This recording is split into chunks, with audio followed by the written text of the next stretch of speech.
Good morning, LinkedIn and Owwll users.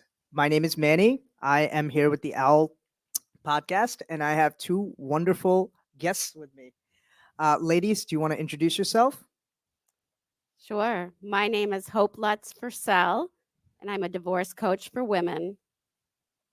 My name is Victoria Da Silva. I'm a photographer and videographer, visuals with Vic. Thank you, guys. I'm Manny. I am part of the Owl app, and I help out with co-hosting.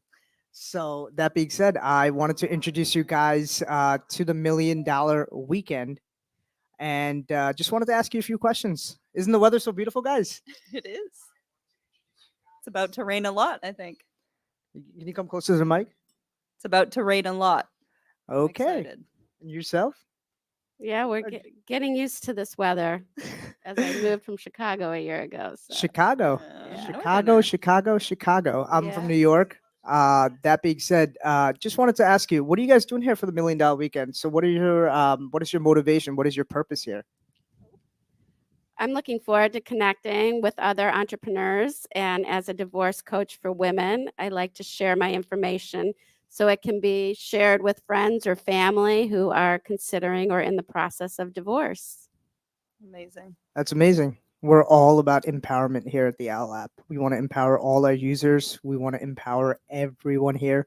We also want to give a special shout out to our sponsors, Celsius.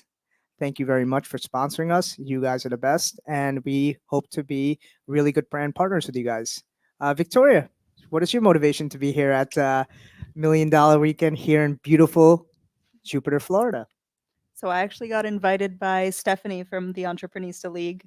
I've Ah, done some visuals for her, and she's always been so incredibly open and kind and inviting me to all these different events and meeting new people. So she said it would be an excellent networking event for me. Honestly, had no expectations, so already exceeding my expectations just being here. oh, if you guys didn't know, the $1 million Weekends is actually a really new event here in South Florida. It's bringing together some really, really cool creatives, amazing entrepreneurs. We had Forbes Riley yesterday here on our app, and we learned a lot of insightful things from the specific trades and the specific niches that we are all accustomed to serving, right? So. My mission and the mission of the Owl app is to serve and help out, professional marketers and professional, just in general, psychologists, whether you're a writer. Um, Basically, the whole premise of the app is it's instead of paying somebody a full consultation fee of, let's say, $250 an hour, they can borrow you for 5 minutes for $10. So it's really nice, actually. I would really encourage you guys to download the app, be a part of it, and it helps you connect with some people that are serious. Uh, when you use LinkedIn, there's a lot of fluffery, a lot of stuff is lost in the weeds, right? You guys get a lot of DMs that are just irrelevant, Yes. things that don't have anything to do with anything you guys are doing, and someone's just trying to constantly pitch you or sell you something, Mm-hmm. right? So the point of this app is to be a more of a paid LinkedIn in that regard. It's really nice. I would really encourage you guys to boost your profile on there. Get yourself. We'll feature you guys, and you guys can dial in once we have our one of our 24-hour podcasts. Um, there's a really interesting gentleman I want you guys to meet, Jonathan Palmer. He's a LinkedIn guru, and he actually helps boost LinkedIn profiles. And Awesome. he's really good with the Owl app, and he's one of our premier speakers. So yeah, let's jump right into it. Just quick little rundown. What is something that keeps you guys motivated? I mean, obviously we're all motivated. We're here to be around all these creatives. Um, we're here to empower ourselves. We're here to make ourselves, you know, expand our networks. Give me a little insight about what you guys want to accomplish this weekend. Well, I'm very focused on helping women through the unexpected during crises like divorce, where I specialize to help women find peace and calm and confidence. And as I reemerge after a 20-year, 18-year marriage, 20-year relationship, um, I'm trying to walk the talk. And so I'm here to learn how to better my own life and then to share that with my clients. So learning about life, wellness, balance, nutrition, about networking and meeting amazing women. So as I reclaim my new chapter, I can help my clients do the same. That's really interesting you said that because I think a part of us, all of us that are trying to do what we're doing, is part of our own self healing process, right? For me, I like to empower men, empower men that have been hurt, that aren't heard. Everyone likes to be validated. Everyone wants, you know, that recognition. Everyone wants to just be seen, right, guys? That's right. Everyone, whether it's the opposite sex, everyone just wants to be heard, and that's beautiful. Thank you, Hope. Thank you. That is something that's really nice. It's needed. Um, we'll take it over to Miss Victoria. I actually love that you said that because one of the most interesting things to me about photography and branding is my favorite reaction of all time is when I'm doing a branding session, either in someone's location, if they're a real estate agent, or in a studio. And for my client to come in and say, I'm not photogenic, I never look good in pictures. And then once I arrange the lighting just right, I make sure that the posing is perfect. They look at those pictures afterwards and they're able to look at themselves and say, oh my God, I'm beautiful. I love that. That I is love that. the best I feeling mean, look ever. at this face. I mean, guys, come on. You don't think she can make everybody look good? Give my girl a shout here. Give my girl a shout here, guys. Trust me, she'll take care of you. She It's owes me all some about the headshots. lighting. It's all about the Oh, lighting and posing. okay. All And right. Well, maybe you everybody can has show me a a thing. story, right? That's right. Everyone has a story, and everyone wants to just be heard. So, what I would take as a big takeaway is just keep your heart open, keep an open mind.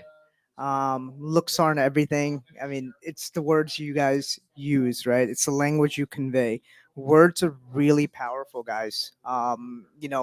It depending on the context you use something, it could be a double entendre, triple entendre. But whenever I try to convey a message, I try to add a layer of depth and meaning to it. So sometimes I add a little theology. Remember earlier when we were Yeah. offline, make a little joke. But yeah, that's something that my mentors taught me really well. My previous mentor always try to connect and convey a real message. Messaging is everything, right?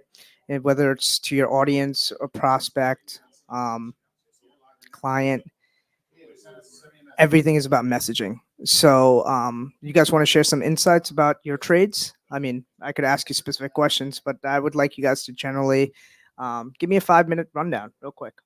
Of myself? Of your journey here, Yeah. what you're doing here. If you can give me a 5 minute quick Right. rundown, yeah, because Yeah. we got other guests too. Absolutely. It's an honor to be here, and I am thriving after going through infertility, cancer, and divorce. So, during my own journey, specifically facing cancer, have learned about how to face the storm. And you know that saying, how to dance in the rain. When the storm comes, Absolutely who are you going to be in the face of it?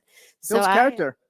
character, Of course. exactly. And now I am coaching from a place of compassion and understanding because of those experiences. And having faced death as a cancer patient, I understand how beautiful life is and what every moment is precious. And so it is truly my life's work to help other women, particularly in the face of divorce, to find their voice, to communicate what's important to them, to create new boundaries, and to start a new chapter that may be better than they ever dreamed. Breaking glass barriers, ladies. Always breaking the glass ceiling. Pound that. That's awesome, guys. Victoria, go ahead. Beautiful. I got into video and photography because ever since I was 9 years old, my parents are immigrants from Brazil. My dad was fascinated by the idea of being able to just start a business and make money in the US and how lucky we are to grow up here. So that was definitely pounded into me the whole, you're here, you can make a living doing whatever you want. So pursue your dream. And I started doing photography and video for myself after I moved to Florida, because I've always enjoyed art. I've always enjoyed the science behind it. So once I started really doing photography, it was one of the things that I felt I could truly harness those talents and that creativity to serve someone else, because that really is the essence of everything we do, is how can I Mm. take what I have and how can I serve someone with it, right? That is wonderful, guys. If you're ever listening, and if you there's one takeaway, it's about what you can do for other people, and I promise God gives you it back 10 times more. Um, I hate Thai theology and everything, but I think it keeps everybody grounded.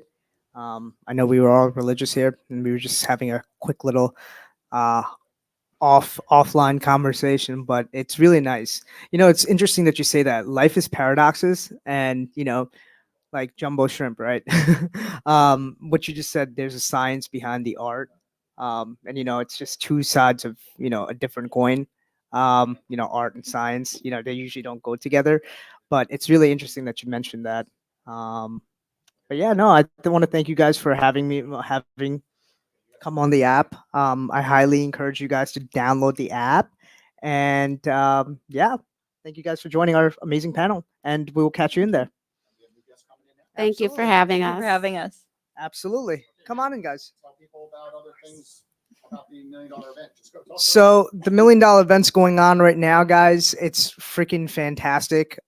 We have amazing guest speakers here. I would highly encourage you guys to sign up for the next event. I will be here. I will interview you on a podcast too, and you can tell me your story. We have great food. We have great energy, and we got some new guests coming in the house. Woo! And you have us. So Yes. you have Wonderful. to come. Hello. All right, guys. So now I want to introduce the next panel. All right, you want to introduce yourself, sir? Yes, hello. My name is Nathan Wildman with Rising Phoenix Business Services. And this is Diana. Diana Ochoa. I'm a marketing strategist. And I'm sorry, what kind of services do you offer? me. Yeah. Oh, I help entrepreneurs and business leaders transform their business with AI and transform their leadership. So it's more a lot about the people. And when you have people in your business, you need to make sure that they understand AI. Absolutely, guys. So I'm gonna get into it. I just want to make a quick introduction again to everybody, and just run down really quick what you guys do, what your motivation for being here at the $1 million Weekend is, and overall, I'm just gonna ask you some general questions about your field. Once again, I want to thank our sponsor, Celsius. Thank you very much for sponsoring us. You guys are the best. And Nathan, so AI. AI. Oh my God. It is the buzzword, 100%. I am sick of hearing AI. There's no human empathy to it. And all it True. does is hallucinate on me. What the Yep. hell? Is it on an acid trip? What are we doing here? Well, Talk to me. Manny, have you ever yelled at your buddy GPT?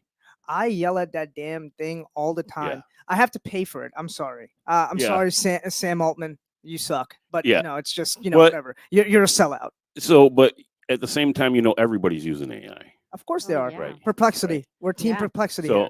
so there's no way to get around implementing AI into your business this day and age. I mean, it's the buzzword, and it's course what it you have is. to do. But it's Let's not go just. NVIDIA. Ooh, Wait. oh, gotcha. Okay. I can't hear my booming voice now, but we're good.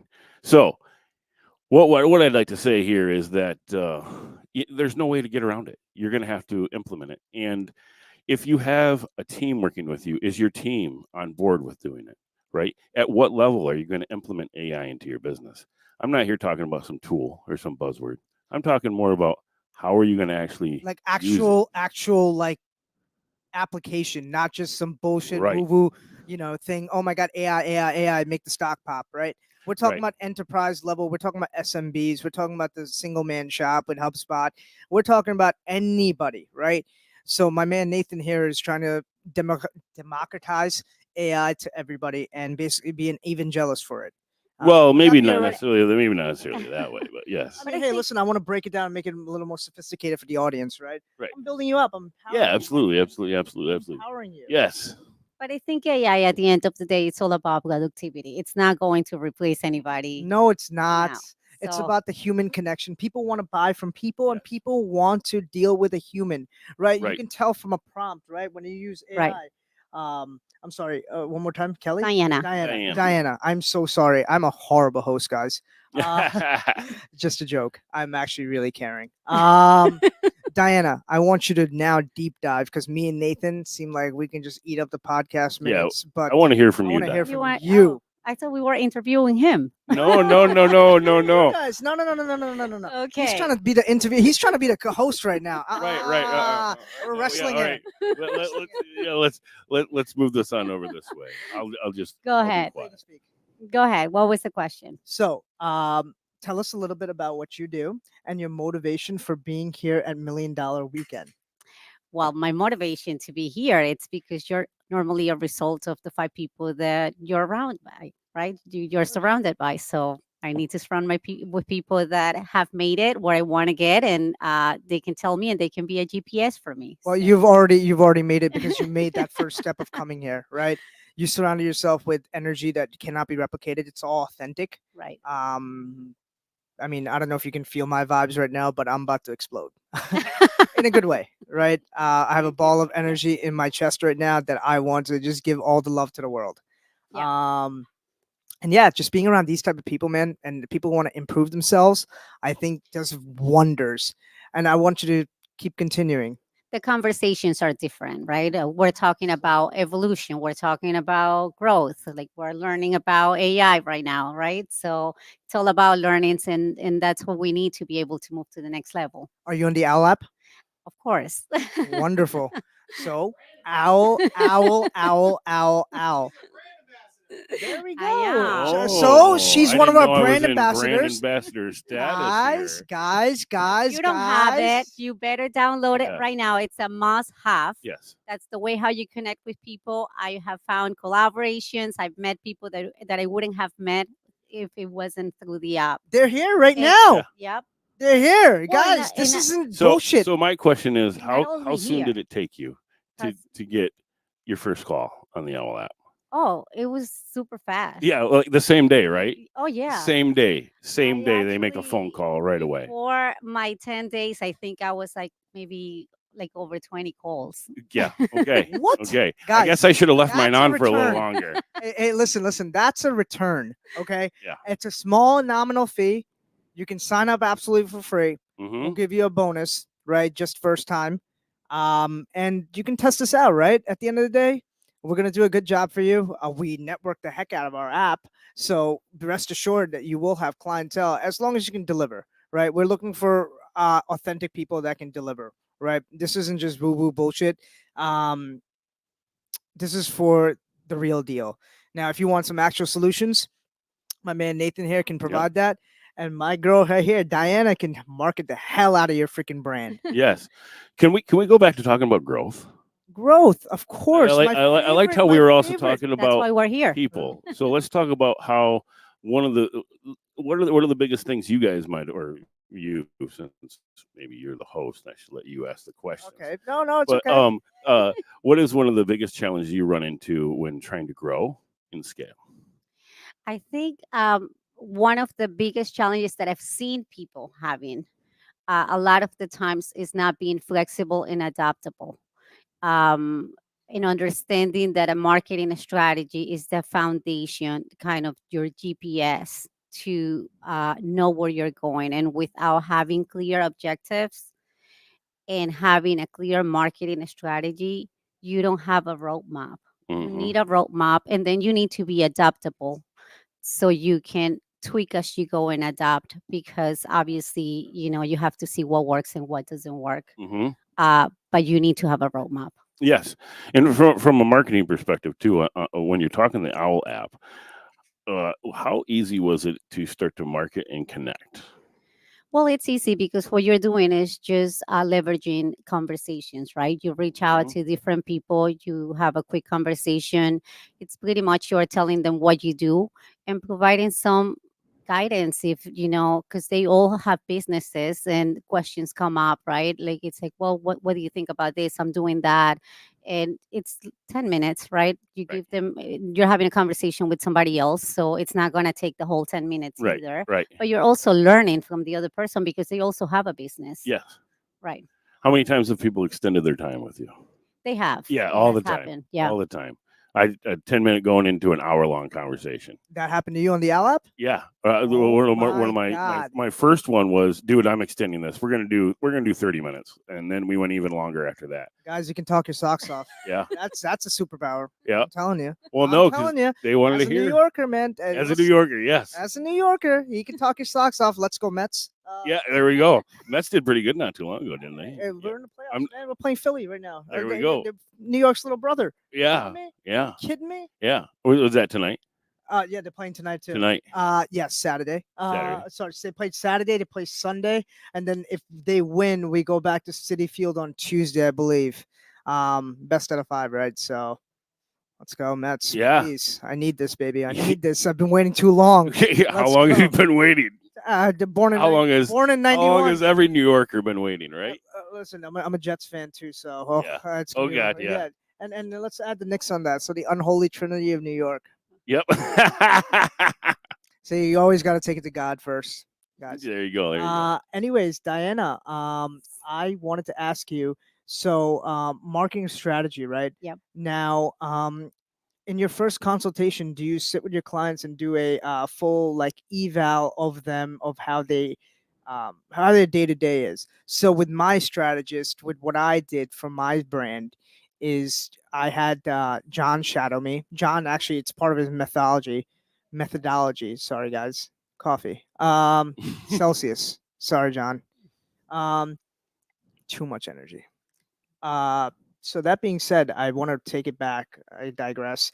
But marketing strategy for my brand, I had a full 24-hour like eval where I was just being observed in my day-to-day interactions, what I do, what's my strong suits, what are my weaknesses.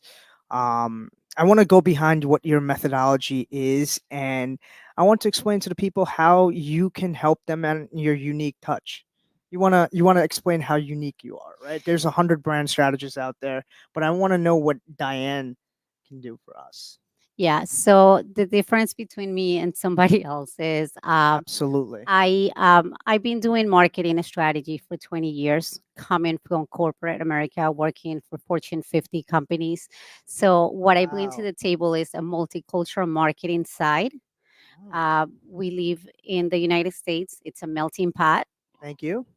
different cultures, and if you don't understand your customer, you cannot This find panel's the United Nations right now, guys.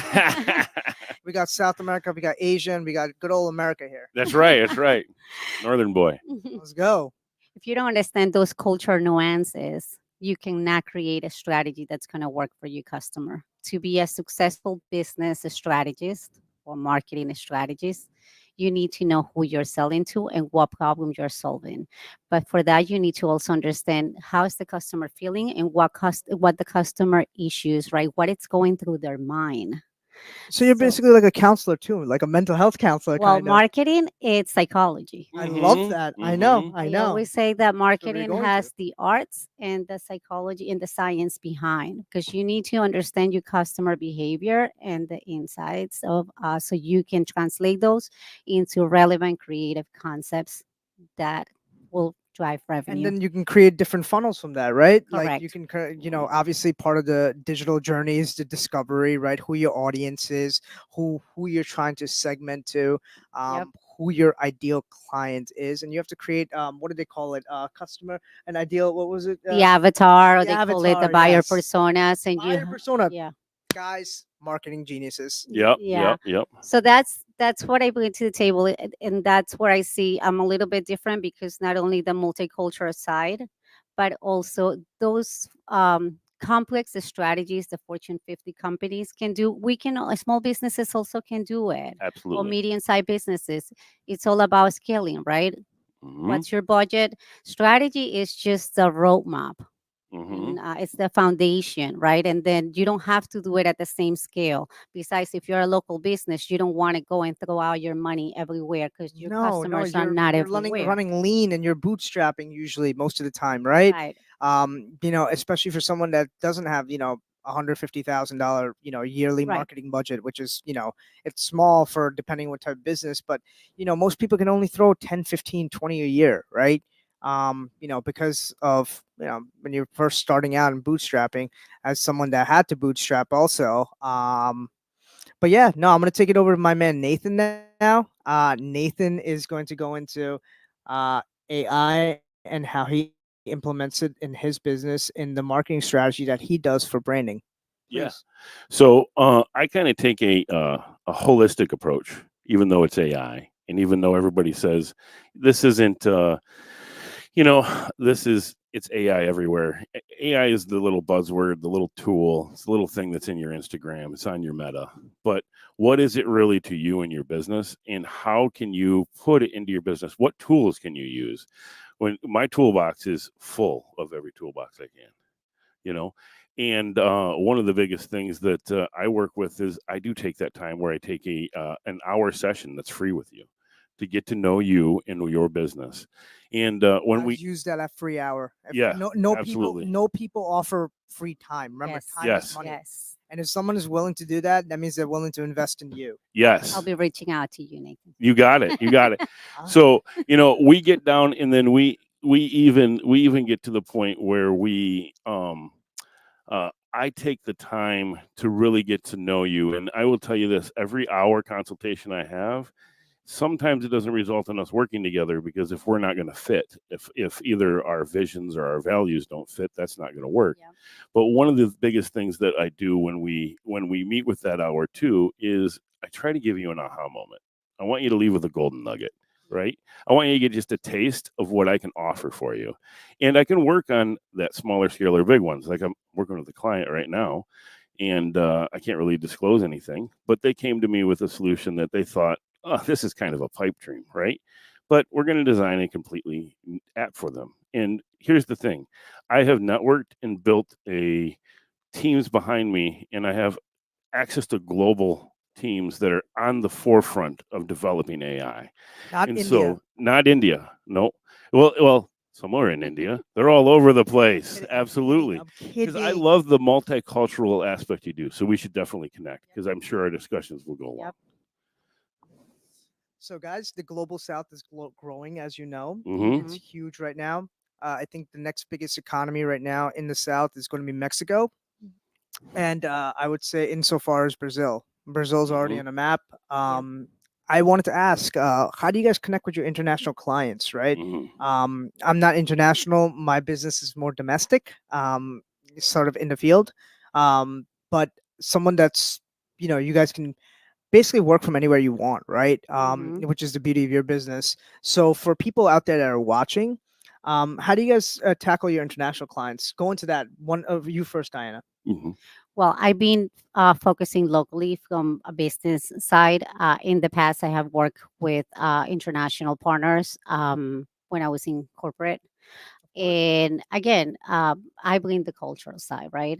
To me, it's all about because relationships are made with human beings, and it's all about understanding what their needs are. 100%. So once I always say I bring the three E's for anything that has to do with marketing or relationship or leadership. Can you give us the three E's, Is please? empathy, understand your audience, right? Because if not, you're not able to be a solution for them.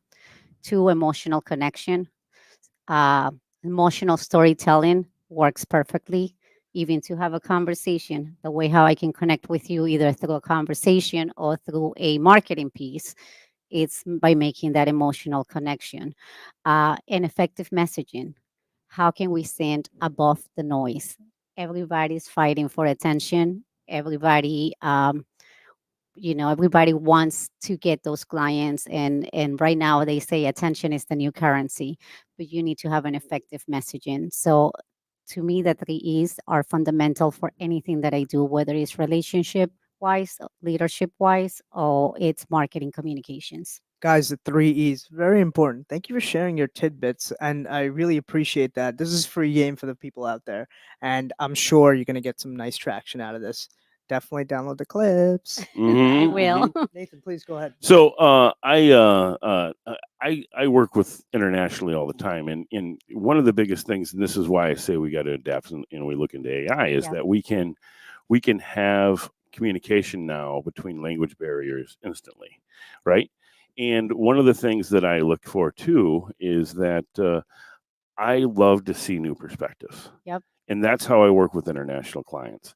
If I want to understand where your perspective's coming from, and it comes in that personal realm, right? Hmm. And so I say when it comes to international is that one of the biggest problems I work with is when people are up against people who don't care about their perspective, right? I mean that's where we get into really philosophical talk here, right? And I don't want to get too deep, but that's where we start getting some of that hatred come in because we're refusing to see other perspectives. Actually, I'm gonna stop you right there for a second because I think being an American media company, right, or being an American marketing company, actually is an edge. What's our Mhm. number one export in the world, guys? Can someone answer that? Can someone Mhm. answer what's our number one export? Is that soccer? Mm. No. Export, not import. Oh, I'm sorry. I'm sorry. What's your Well, one it, guess? I thought it you would said be our something else. media. I God, thought you said okay, sport. damn it! This guy beat me. This guy knows what he's talking about, guys. I do. Our number one do. thing in the world No, right no, now. escort or export, not escort. That's not what I sport. heard. Guys, Sorry. Bring us LinkedIn, back around. LinkedIn. Entertainers. This panel's a hoot. Anyways, our number one export, honestly, guys, in America is our media and how we market ourselves. And I wanted to just again just touch upon that, and I think that's what sets us apart from everybody else. Australia, Western Europe, everything. I think that's how us as Americans can crush it in the marketing side, is because everyone wants to have the glamour of America and whatnot, and our perspective, right? We do everything bigger, grander. We're just like Texas. We just do everything so damn big, right? And I freaking love that about us. I love that. I did want to thank you guys for your time here on the Owl app and the podcast. And it was amazing meeting you. Yes. And Likewise. it would be a pleasure for you guys to come on our podcast again. I'd love to. And we'll be doing a 24-hour very soon.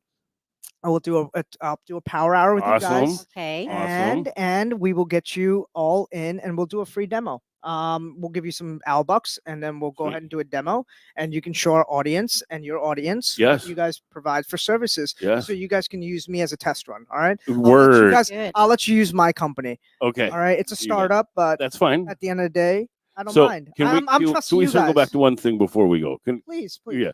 So let's talk about what you were getting at with our number one export as being media, right? Yes, please. So one of the things I love to work about with international people is that they see America as opportunity, Oh, yeah. right? And they're Correct. opportunity driven, and that's who I like to work with is opportunity, but then also people who want to make a positive impact into the world. And the value proposition is already there. Yes, So absolutely. yeah. They want the opportunity America has, Yep. and that's what everybody sees. And that isn't that what media is? It's FOMO. It's fear of missing out. Guys. Like you're not here. And the thing is, you should be. they'll make fun of America, but they want to be us, right? They want to be us, but they can't. They can't. Sorry, guys, you can't. Yeah. You can't handle. Sorry, can't handle. But anyways, thank you guys for joining the amazing app. Enjoy the $1 Million Weekend. Guys, this weekend is freaking fantastic. I need you guys to come on, follow us on Instagram at $1 Million Weekend, and you can come here, rub some shoulders with some of the most influential people in all different industries. That being said, I do want to welcome our new panel, ladies only. Sorry, Nathan. She's a real sponsor of Celsius. Wonderful. Oh my God, Celsius. John, thank you so much again for having us. We love Celsius. I'm hyped up on Celsius right now. I can't even breathe. And I got your girl right next to me. Please introduce yourself. Hi guys, my name is Hanna Turchak. I'm a professional stretching trainer and Sorry, a professional what? stretching trainer. Okay. Stretch. Yes, I do Stretching stretch. and That's being interesting. mobile and having that type of flow. I'm gonna need to work with you after this because my back's a little tight, love. I work with professional sportsmen, and today we do good warm up, I think. Yeah, that's Group warm up, we guys. missed that. So when you guys come to $1 Million Weekend, you'll have a beautiful woman right here. She'll stretch you guys out. Relax. And we'll have a good time and we'll have good energy. Diana, welcome back. Hello, hello. Long time no see. Anyways, what made you come to $1 Million Weekend, Hannah? Were you invited here? Можно переводчик? Sorry, my English not very good. But we love you anyway. Yes. It's okay. It's okay. Well, we'll carry on. We'll carry on. So, Diana, you want to get into again? You want to use her business maybe for maybe doing a quick demo, huh? I would like to understand. Can you tell us a little bit about Celsius? Like who is it for? Celsius. Yes, I start work with Celsius. Now I'm ambassador Celsius. Okay. So she represents and she's an ambassador for Yes. Celsius, right? Yes. Who is it for? Like what kind of people will should be drinking that? Okay. Dancers, sportsmen, and now work with me. Guys, Okay. guys, she's underselling herself. I'm So so sorry. I yes. hold on. So I got Hannah Turchuk here. She's a 3-time world champion. Holy shit. She's stretcher for professional athletes. So, you got a bad back. Tiger Woods, hit her up, please. And she's a founder for her business called Stretch On. So please look up Stretch On. Hannah would be more than happy to help you guys. She works in a unique development stage. She works with each individual client, customized and tailored. So that's very interesting. I'm gonna give it back to Diana. Sorry, I just got all this information, and I didn't know who I was dealing with. You never know who you meet at $1 Million Weekend, right, guys? World champions. So based on what you just said about what she does, anybody should be having stretch, Right, right? you Everybody can should be blow getting you her can services. you can make her Yeah. serve. Okay, I need think we need you it. ladies. I need you ladies right now to Maybe help she her. can give me. Can she do? Can she give me? Not right now, not right now. I can take some clips. Guys, we want people to learn about marketing and how we can use her business right now to market. Okay, so her business, the stretching business. Yes, and how she can leverage that she's a 3-time champion. Like, what the hell? Like, who doesn't want to work with a champion of the world? Who doesn't want to work with the champion of the world? Yes. I hope you feel empowered. I hope I gave you some strength. I help all of these people. No, but how do you feel right now? How do you feel in this moment right now? I'm happy. I feel great. Look at that. She's freaking grounded, guys. What else could you guys ask for? She's grounded. Look at her. Look at that smile. She's glowing. Give her a Celsius. Yes. I don't think she needs Celsius. All I right. need Celsius.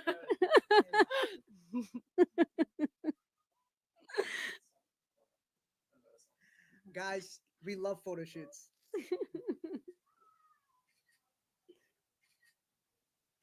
You should have held a Celsius too. Okay. We need All right. two ladies Okay. to hold the Okay. Celsius. Are you Okay. kidding me? All right. There we go. Only on the Owl app, guys. Only on the Owl app. I might ditch you, Manny. We're getting just the girls. Okay, we did our photo shoot live on LinkedIn. Anyways, guys, let's start back and let's reel it back in. Let's reel it back in. Let's reel it back in. So normally the people that Speak look into the for mic, your please. services, you said that they are dancers in sports. Yes. Dance, sports, mobility, fitness, and stretching. Stretching. Yeah. Very cool. Very cool. Very cool. Have you worked with any Olympic athletes? Yes. In Ukraine, I work Slava Ukraina. Героям слава. uh, work with sportsmen, and here I work with tennis player, football players. Oh I wow. help with muscle stretching, mobility, helping feel better after match, after hard work, and then we do big work. Here you go. Now you can start filling in the gaps. Go ahead. Wow. No, go ahead. Go No, ahead. no, no, go ahead. So I was just taking a look at her personal page. She doesn't know how to sell herself. Let's help her sell herself, guys. I mean, she has over from her page. It looks like she has over 1,000 clients she served, which is amazing. She generates a tremendous amount of revenue. That's between her and her bookkeeper. But I can tell you right now, she's the real deal. And we're having a marketing brand strategist take a look overview. Overview. Smile. Beautiful, beautiful smile. Smile. We have a brand strategist looking at her and doing a quick deep dive. Quick deep dive, right? Oxymoron. But she's taking a look and she's going to give us some free game for 5 minutes about what she's seen really quick. So how she could improve, maybe what she can do for her discovery and her customer success journey, right? Yeah, Something like that. I think You what. take over now. I'm done speaking. I want to hear from the ladies. No, The man can talk all day.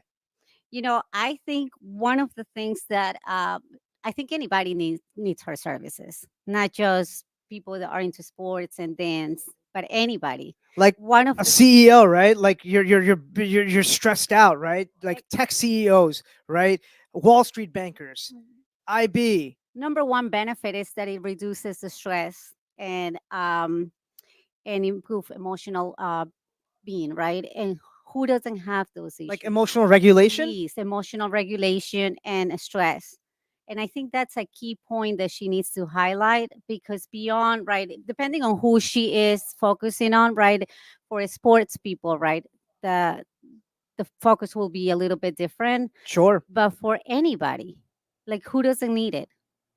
Like we're all stressed out. We're all living in a world that it's going so fast. And that Too is the fast. benefit that I'm I in think October. she definitely should be highlighting, right? That her services will help you not only regulate your emotions, but also be, stress free. So I think that's something that she hasn't mentioned throughout the conversation and she should focus a little bit more. Wonderful.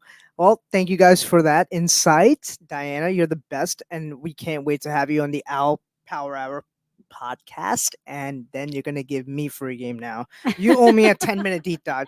You owe me a 10-minute deep dive. You do. You do. You do. You do. I've been more than nice. Now I need some consultation. Okay, so Diana, real quick. We were talking about $1 million weekend. What's some of the takeaways you've gotten from the weekend so far from all the panels? I mean, you were here yesterday. Me? Yes. Unfortunately, I wasn't here I thought yesterday. you were here yesterday, no? No. There was a lot of people. I mean, there's people going in and out. Huh? I don't drink, guys.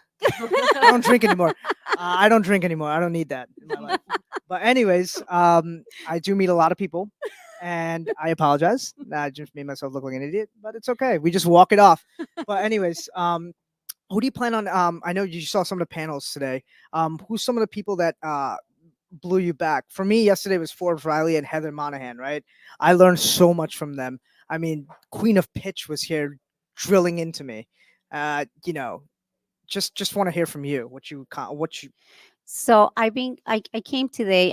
I really wanted to listen to Heather, and I missed her. Unfortunately, I she was couldn't. here for like 30 minutes and she was just a stud. Late, made a great entrance, killed it, and just left like a trailblazer that you are, Heather. Yeah, just because her story is just fabulous. Like just to hear how she went after being, I think she was fired from a company, and she took all that difficult and challenging situation and made it She opened a new door. One door closed huge, and it's just a about huge opening new opportunity doors. for her. Yeah.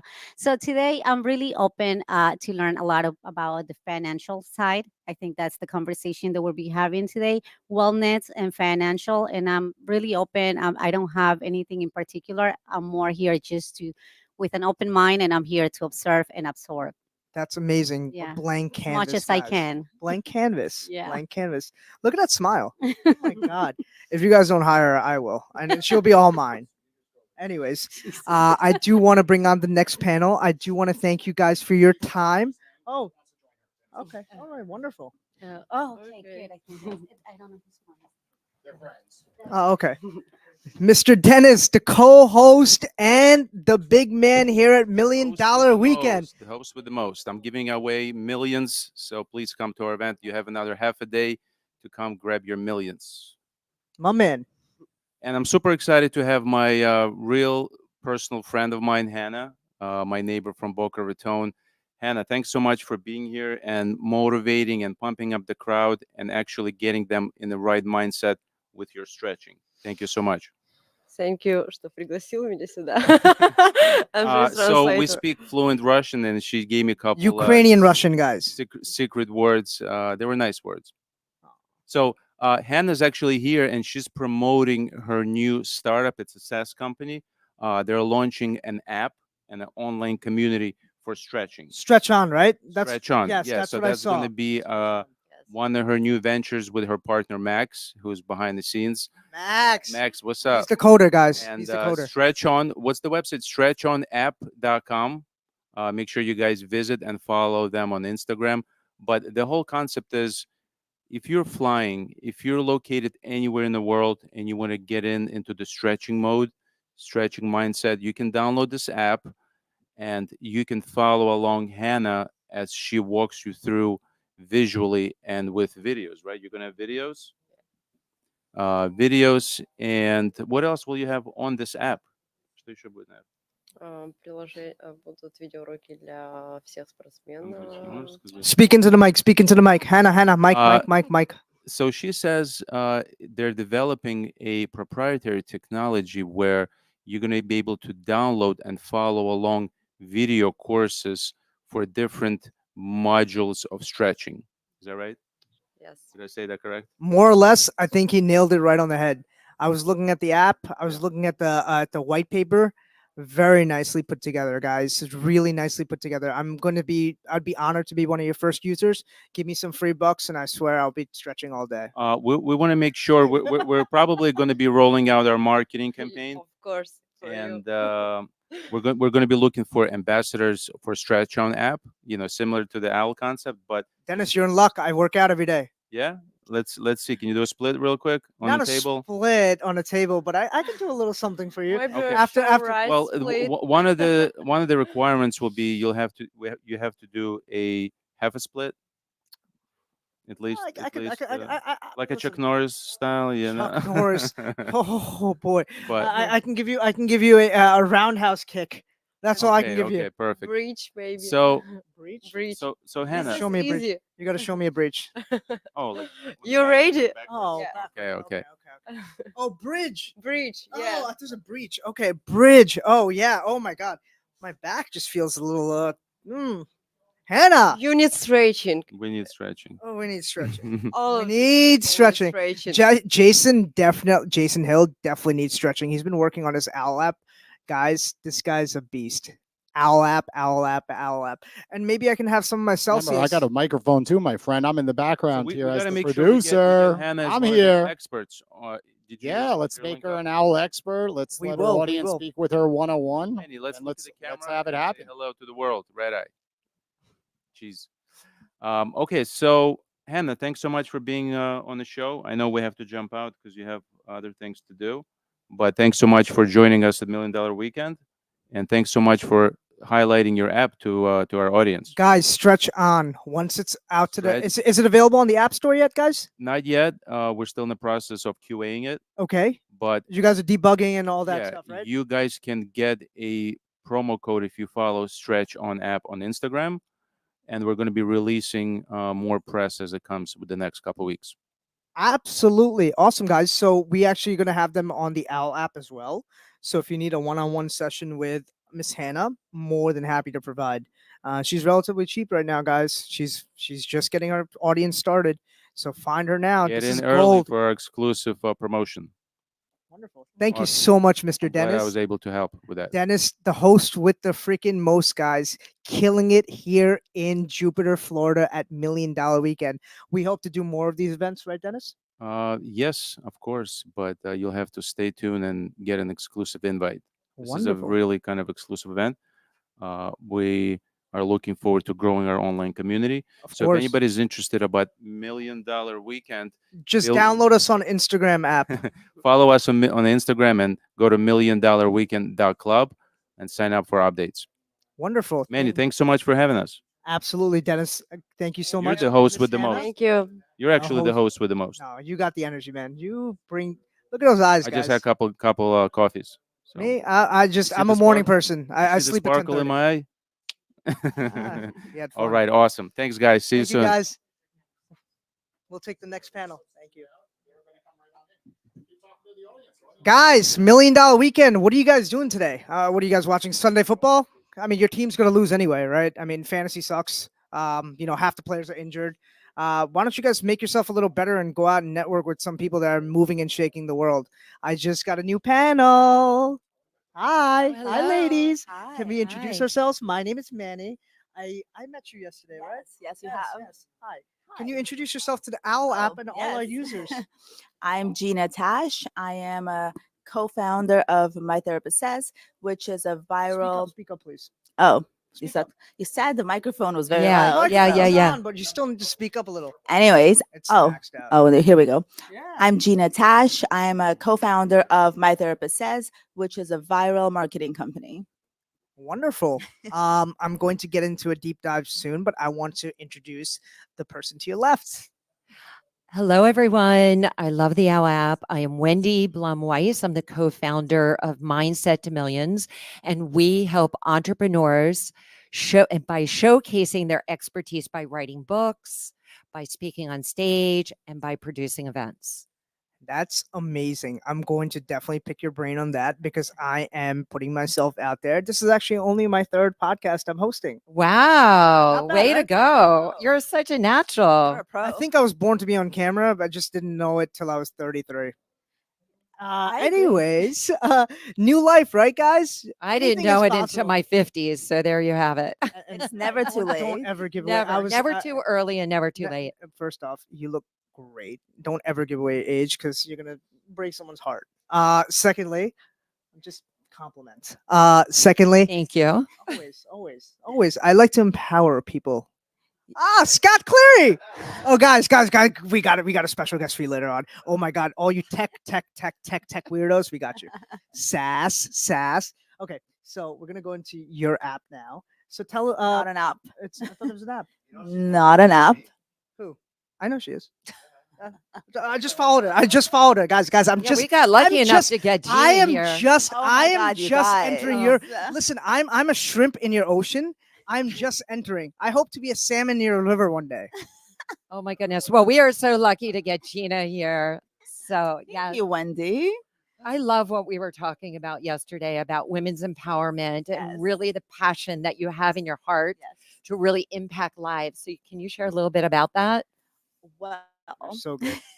Oh my God. as a female founder, I always felt like women should really focus on supporting each other and collaborating. And there's I feel like there's enough for everyone. I believe in abundance, so I feel like there's no room for competition. And if I can support any other female entrepreneurs, or even with advice, with anything, I'm happy to do it. And I feel like Miami has been the most perfect place for this because it's such a hub now for all these amazing women that are doing all these amazing things. It's true. It's so true. And I love what you said because the old model is women were competitive Yes. with one Competitive another. one another. And now they're Yeah. collaborating. Now they're Right. connecting. Now Like they're I was really- in the corporate world before, and I always felt like I couldn't find a female mentor because it always felt like it was very competitive, even if someone was.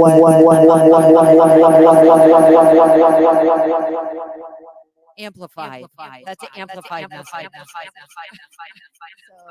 So it always felt like I could never go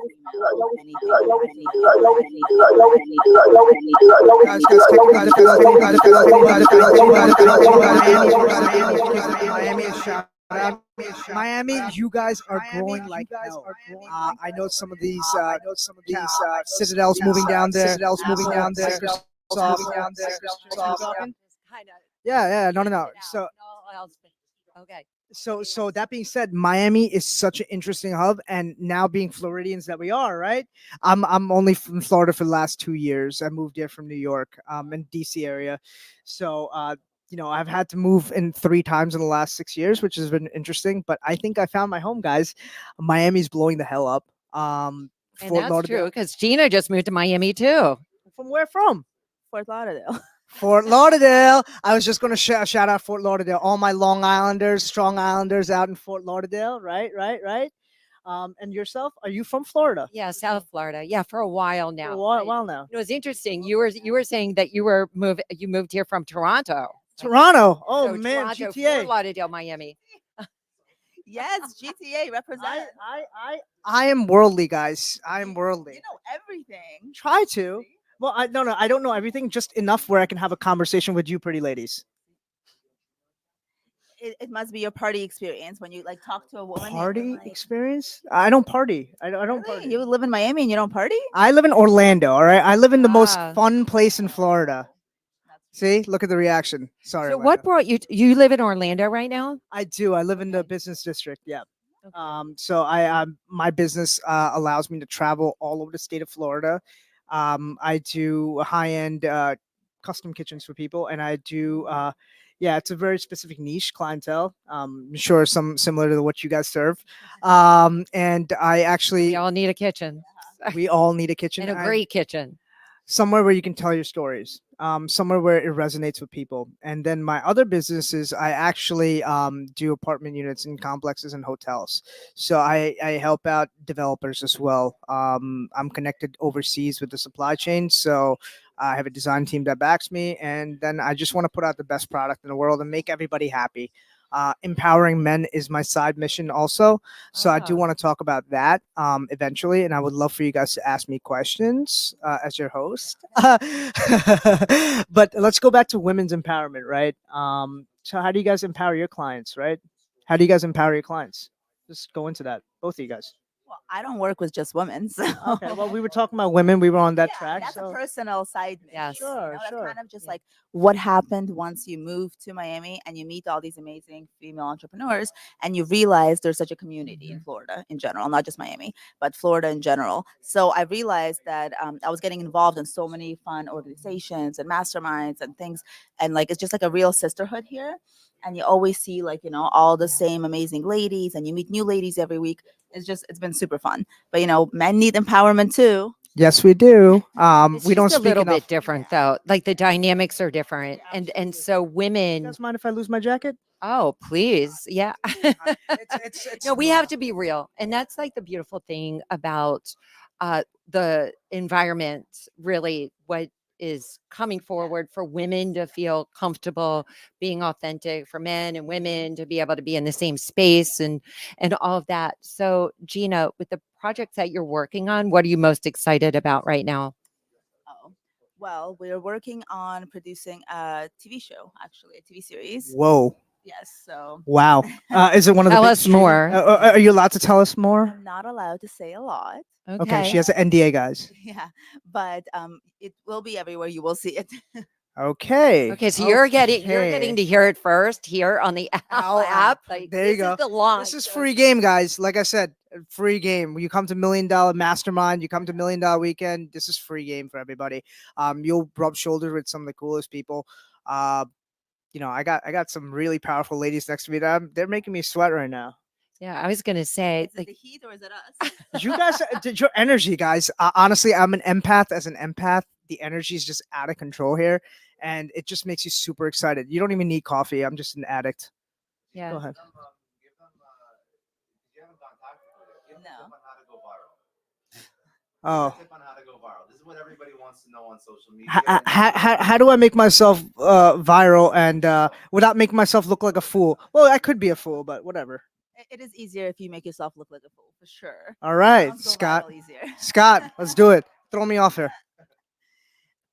It's really it depends on what you're trying to do, right? It depends on the platform, depends on the app that you're on, and your kind of niche. But I feel like right now there's so much opportunity to go viral. You can do literally anything and it'll hit. So you just have to be really current with the trends, like online trends, all the viral TikToks and everything, and you have to be like right in that right moment to recreate something or start something new. Okay, Actually, much easier than ever before. now let's take it back one step. what application do you use? What do you recommend? Do you recommend them Instagram? Do you recommend them LinkedIn, TikTok, Facebook? Well, Let's if you're starting now, I would say I guess TikTok and always YouTube, but YouTube. I'm on Instagram. Of course, we're the OGs, right? We grew up with Yeah, that. yeah. We grew up with Facebook migrating us over to Instagram, and Exactly. now Threads. Sorry, Yes, Elon. yes. Please. Well, I say just make an account everywhere, and then wherever you're going to See show hits. up, like that's the thing, the low hanging, like do that so you can get your reps in, so you can get comfortable getting on camera and posting and being consistent and being seen. So, and then you just kind of go from there. As a Whatever thought you leader, post. I'm so Sorry, sorry. sorry. Whatever No, you I was post, gonna. post on everything. I'll post on everything, guys. Post on everything. Post on But everything. I Like wanted nothing to will hit. ask you a question. As a thought leader, I was looking at your profile yesterday, and again, I'm new to this world too, right? I did want to. Who's coming here? John Palmer, the host with the most, the most marketing man in the world. He's coming, guys. Guys, he is coming. Hold on, hold your horses. Just tune on to the Owl app. But let's go back. So, as someone that's a thought leader, right? I saw that you have a very big LinkedIn following, very big Instagram following. How did you build your following? I mean, obviously, it took years of organic growth, right? But how, like, what is that one thing that sets you apart?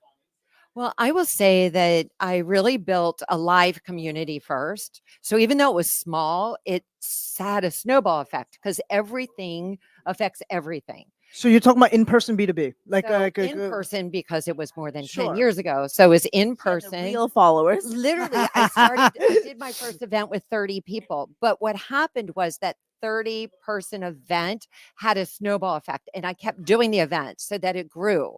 And then it snowballs over to your social media.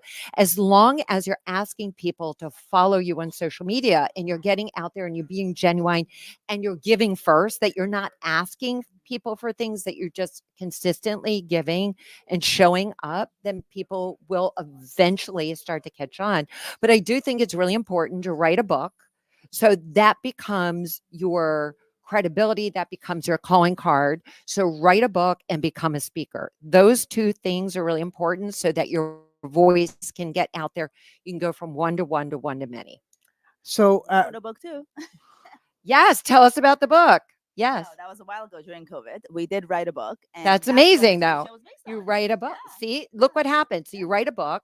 what's the and name of then the it book so I can becomes look it a- up now? Yeah. My And so we therapist can buy the says book. What not to do. I'm What is sorry, it? could you repeat Say it again? again? My therapist says advice on what not to do. My therapist says on advice on what What not to do. I love that because most advice is like what to do, and a lot of it has to do with what to undo and what not No, to this do. is very humorous, like a tongue-in-cheek type of advice book. It's really like probably is for younger audience, but it's super funny and it's just kind of like Would you say Gen Z or a millennial? Because I'm a millennial, right? I mean, I'm like in the middle. yeah, it's like between Gen Z and millennial. Okay. And Well, it's on I mean, Same Amazon. experiences, yes. It's on Amazon. relatively, there's some nuances and differences between Gen Z and millennials. That's a whole other conversation. Yeah, I don't want to get into that right now. Generational gaps. Anyways, thank you guys for your time. Are you guys all on the Owl? I know you're on the Owl app. Are you on the Owl app? Can you? Okay, where's her phone? All right, somebody give me her phone right now. Yeah. Well, we need Jason for that. Jason, Jason, Well, she we'll doesn't have get the Owl app. What? Jason? So a convert. Okay, guys, Her off this podcast if she has not downloaded Owl. She knows Owl about Owl app, too. Owl app, Like she's Owl lost app, any legs. Owl app. Now I'm gonna have a 24-hour podcast very soon, Yes. and yes. we will go ahead and have a. John Palmer did last Monday. I know. You Yeah. guys heard about that, right? It was I've legendary. been part of it in the past. Oh, you were last October. Like yes. we Yeah, were- yeah, right. No. So Okay. I was still figuring out my success journey, right? Okay. So, I had my own journey and now do my own thing. So I'm speaking a lot more. Amazing. I don't have a lot to write in a book right now. I do have my life experiences, but it was very interesting. I will pick your brain about like writing a book. Yeah. What happens if someone is just starting out like myself, right? Putting himself out there digitally like this, who's never really had a digital presence, was always known from a referral network. Yeah. Because most of my business is referral. People don't let you in your house and do $200,000, $300,000 kitchens if they're not gonna like be able to be vouched for, right? That being said, I wanted to ask you, somebody that's unconfident, right? And doesn't know where to start, right? Like you are giving advice where, okay, do more speaking engagements and write a book, right? What happens if I don't have a message yet? I say just take out your phone recorder, and when you're walking, when you get ideas, and when you're thinking about your stories that actually they connect with other people when you tell them, record them and just start documenting. Everything is about document. Exactly. Like, Isn't you know that how we beautiful? scrap album, you know how we journal, like all those things. Just start asking yourself questions, like do an inward self discovery, like process, and then it kind of unfolds. That's amazing, guys. Thank you so much for that. Yeah, Most people, Gina, thank you so much for being here. thank Yeah, you thanks. guys. So not me. I will be part of it. I won't be doing it 24 hours. I have energy. I'm a morning person, so I'm up at 6. I'm sleeping by 10:30. Yeah. Jason, Piece of Al cake. Bucks, please. But thank you guys for joining us. I hope you guys enjoy Million Dollar Weekend, and I Yes, hope to it's see you in amazing. future ones. Yes, absolutely. I'll see you guys in there. Guys, thank you so much, Celsius. Thank you, John, for sponsoring us again. And wanted to give you a shout out. You guys have been amazing, and you guys have given me energy. Wonderful. I will be plugging out as your host, and we will have a new host, Johnny, the most marketing man in the world. I call him the Tarzan of marketing. Take a look at this guy. Well, they call me the human icebreaker, so Yeah. he's gonna make a grand entrance.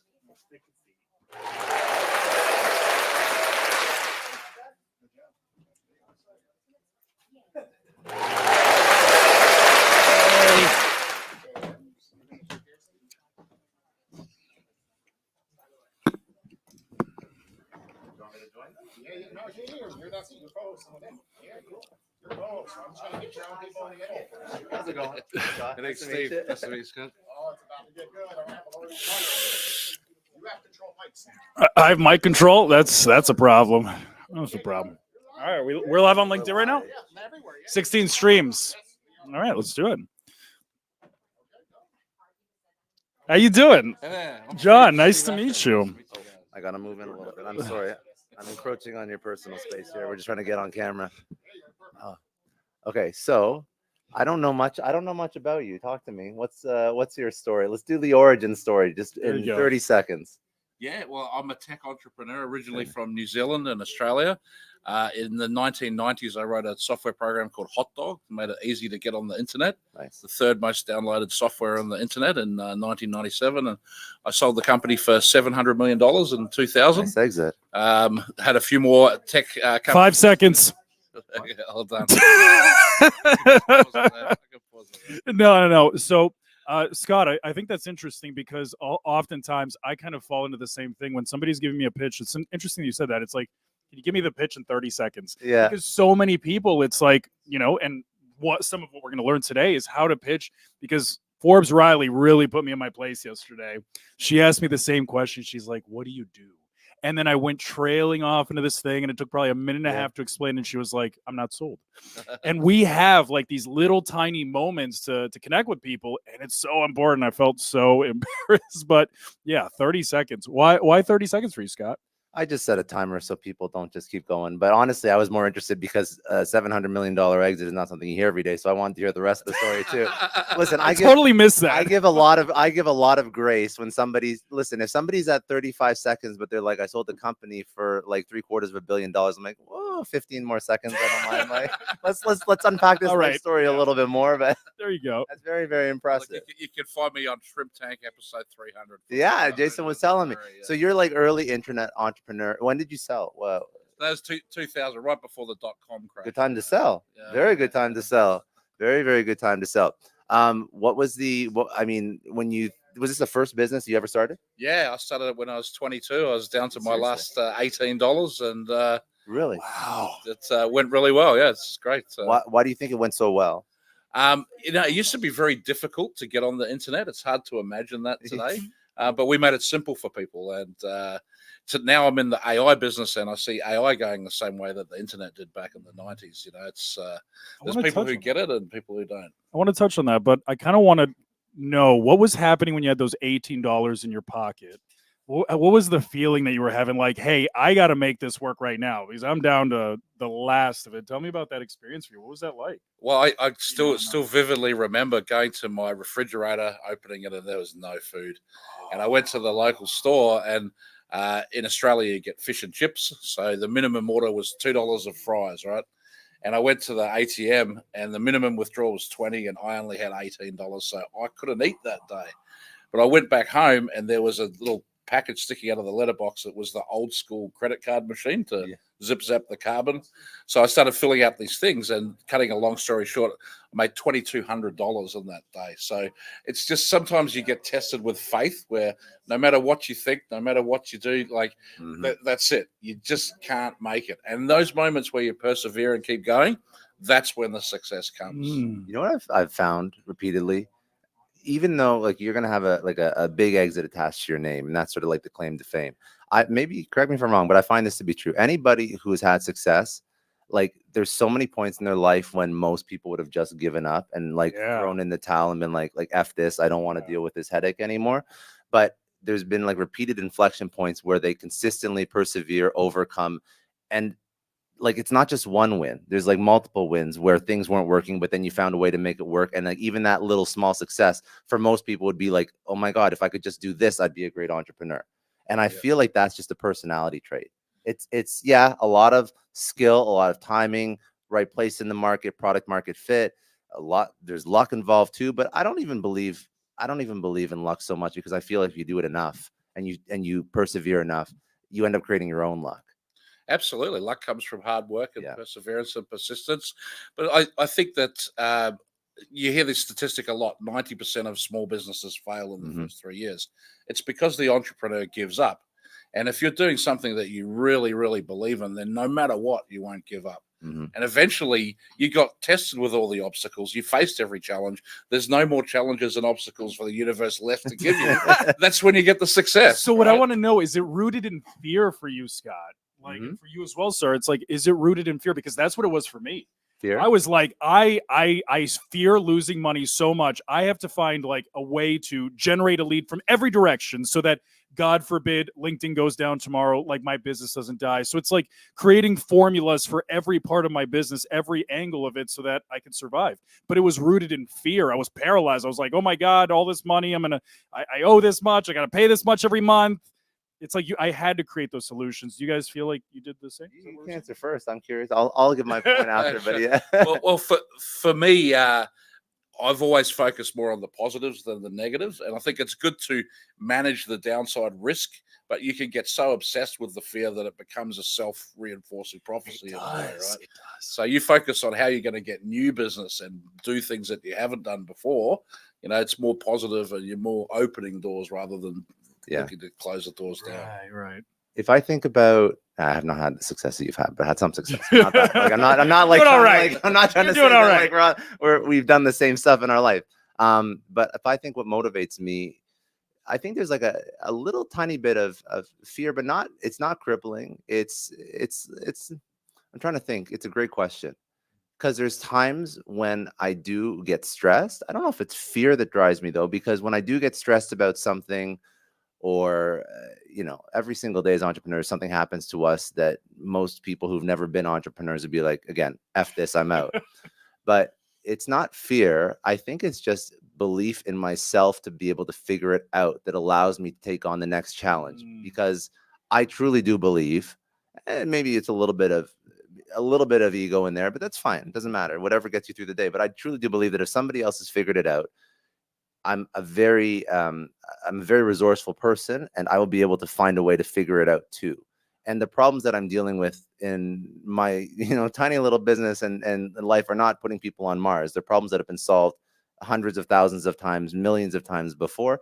And I think that thought really comforts me, because so far, I speak about this a lot. If you have this undeniable stack of proof that you are who you say you are, Hermosi speaks about this, Chris Williamson speaks about this, then it's really hard for you not to take on that next challenge, because so far up to this point, if you just logically look at your life, you've gone through all these challenges, succeeded. So why would the next one not be any different? Such a good point. So that's how I look at it. Real Confidence is quick, evidence. I am going to Confidence is enter the StreamYard. There could be some static because I'm going to stream to my own Okay, cover your as ears. well. So just cover your ears.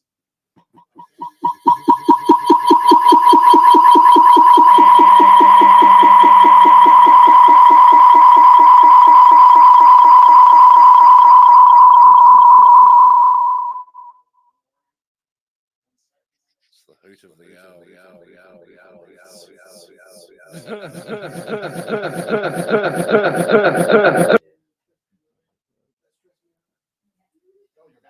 Sweet. There we go. Go, Juice. I want to hear more about the exit. So, like, when you were on the journey, pursuing this and what have you, and you're like starting to consider like evaluation and everything, and you're positioning yourself to sell. One concern that I've always had is like, right after you do like a sale or something like that, what's your identity after you give up? Because you get something the like a check and baby, your whole right? identity's been. And then it's like, locked up. what's my life now? Yeah. Yeah. No, it's an interesting question, and I've been through it a few times. I've had two companies I started that I took public, and another two that I sold in trade sales. And one of the hardest things for identity is when you leave the company, you have nothing more to do with it, but you see it being taken in a direction that you never wanted it to go. Yeah. And they think that they're going to succeed, and you think they're going to fail. And then when you see them fail, it doesn't give you any satisfaction because you made that thing and they messed it up. So that's been a stressful thing in my life. Have they impressed you at all? Are there elements where they took it to the next level where you were like, you know what? And I'll say like this, like I had to hire an editor, right? A video editor. And I had such an ego. I was like, I'm a visionary. I'm a storyteller. I could do better. Oh shit. They did a really great job.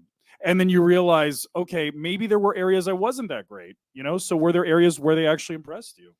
Yeah, look, in my first business, I brought in a business partner, and he complemented me. So areas where I wasn't so strong, he was very strong. For example, an amazing sales guy. And not that I thought I was bad at sales, but you see this guy in action, it's like, wow, literally could sell ice to Eskimos. So there's a few personalities that came in where they impressed me, but generally, no. And I think probably a lot of founders go through that. The founders always think they can do it better. But, you know, I was struck by a story I read when I was a kid. I think it's in Think and Grow Rich by Napoleon Hill. And he's talking about Henry Ford. And someone was interviewing Henry Ford and talking about his lack of education and like, wow, Mr. Ford, what's 6 times 9? And he presses a buzzer on the desk, and you know, one of the top mathematicians from Harvard comes running into the office and says 54, and then runs back out.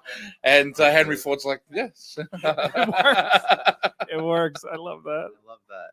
I think it was Einstein who said, like, I don't keep information in my head that I can store somewhere else. Like, really? Yeah. That's brilliant. It's, I mean, I'm probably butchering the quote, but it's like, that's the same idea. Same It's the idea. essence, yeah. And I think that, so there's a difference between hiring somebody in the company that's better than you and a private equity firm, or taking the company public, or a strategic that ends up not really having the same momentum that you do. I think that when you're in, you know, like Paul Graham just spoke about this founder mode, right? And you can take the company to a certain level, and then you hire people beneath you.